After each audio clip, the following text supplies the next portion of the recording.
అండి. Welcome to my channel. నేను ఈరోజు మీకు మా ఇంటి ముందున్న గార్డెన్ ఏరియాలో ఏమేమి చెట్లున్నాయో చూపిస్తాను. ముందుగా మనం మందారం చెట్టుని చూద్దామండి. చూస్తున్నారా అండి, మందారం చెట్టు ఎంత పెద్దగా ఉందో. ఈ మందారం చెట్టుకి రోజుకి 10-15 పూలు పూస్తాయండి. మేము ఈ పూలని దేవుడి ఫోటోస్‌కి యూజ్ చేస్తాము. దేవుడి ఫోటోస్ చాలా కళగా కనిపిస్తాయని. తర్వాత పోతే ఇది బంతిపూల చెట్టండి. చూస్తున్నారా ఒక్క చెట్టుకి ఎన్ని బంతిపూలు వచ్చాయో.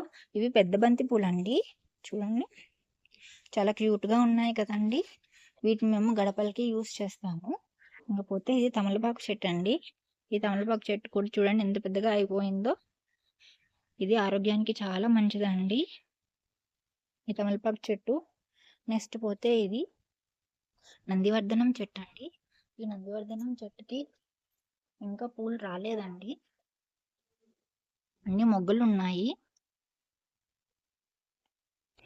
ఇంకపోతే ఇది చిక్కుమల్లి అంటారండి. నిత్యమల్లి పూలంటారు, చిక్కుమల్లి పూలంటారు.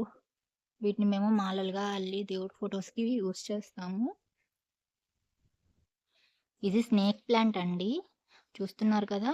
ఈ స్నేక్ ప్లాంట్ అనేది ఇంట్లో ఉంటే చాలా మంచిదంటారండి. స్నేక్స్ కూడా రావంటారు.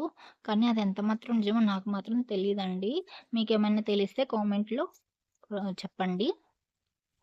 ఇదేమో క్యాక్టస్ ప్లాంట్ అండి. చాలా రకాల క్యాక్టస్ ప్లాంట్స్ ఉంటాయి. ఇది ఒక రకమైన క్యాక్టస్ ప్లాంటు. ఇక్కడ మిర్చి చెట్టు ఉంది చూస్తున్నారా అండి? పచ్చిమిరపకాయల చెట్టు. ఇప్పుడిప్పుడే వస్తున్నాయండి ఇవి. ఇంకా టైం పట్టుద్ది కొంచెం పెద్దవవ్వడానికి. ఇంకపోతే ఇది బచ్చలాకు అంటారండి.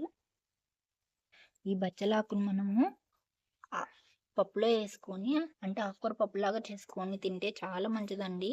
ఆరోగ్యానికి చాలా హెల్తీ అని అంటారు.